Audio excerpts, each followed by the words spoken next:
Every day, Sir Topham Hatt came to the station to catch his train. "Hello," he always said to Thomas.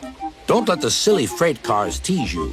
Remember, you have an important job as a special helper in the train yard."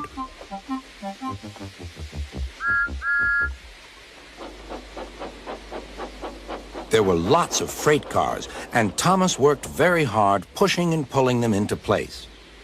There was also a small coach and two strange things his driver called cranes. "That's the breakdown train," he told Thomas. "The cranes are for lifting heavy things like engines and coaches and freight cars." One day, Thomas was in the yard. Suddenly, he heard an engine whistling. "Help! Help!" A freight train came rushing through much too fast. The engine was James, and he was frightened. His brake blocks were on fire. "They're pushing me! They're pushing me!" he panted. "On! On!" laughed the freight cars, still whistling, "Help! Help!" Poor James disappeared. "I'd like to teach those freight cars a lesson," said Thomas the tank engine. Soon came the alarm. "James is off the line! The breakdown train! Quickly!" Thomas was coupled on, and off they went.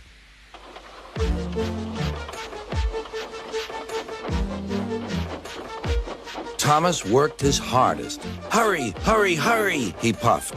He wasn't pretending to be like Gordon. He really meant it. "Bother those freight cars and their tricks. I hope poor James isn't hurt."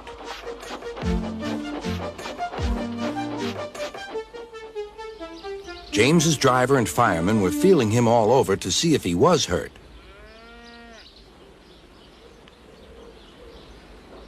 "Never mind, James," they said. "It was those silly freight cars and your old wooden brakes that caused the accident." Thomas pushed the breakdown train alongside. Then he pulled away the unhurt freight cars. "Oh dear, oh dear," they groaned. "Serves you right, serves you right," puffed Thomas. He was hard at work, puffing backwards and forwards all afternoon. "This'll teach you a lesson, this'll teach you a lesson," he told the freight cars. And they answered, "Yes, it will, yes, it will." They left the broken cars. Then, with two cranes, they put James back on the rails.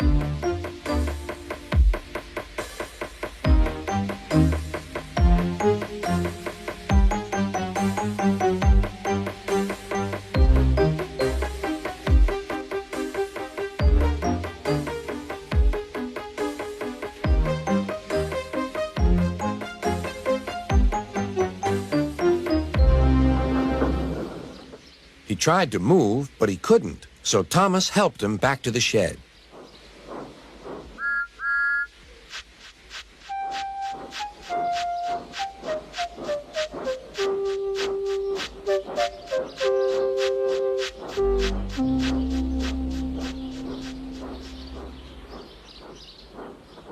Sir Topham Hatt was waiting anxiously for them. "Well, Thomas," he said, "I've heard all about it, and I'm very pleased with you. You're a really useful engine. James shall have some proper brakes and a new coat of paint, and you shall have a branch line all to yourself." "Oh, thank you, sir," said Thomas. Now Thomas is as happy as can be. He has a branch line and two coaches called Annie and Clarabelle. He puffs proudly backwards and forwards with them all day.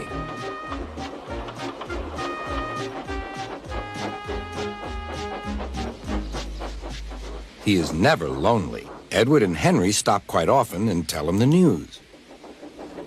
Gordon is always in a hurry, but never forgets to say, "Boop, boop," and Thomas always whistles, "Beep, beep," in return.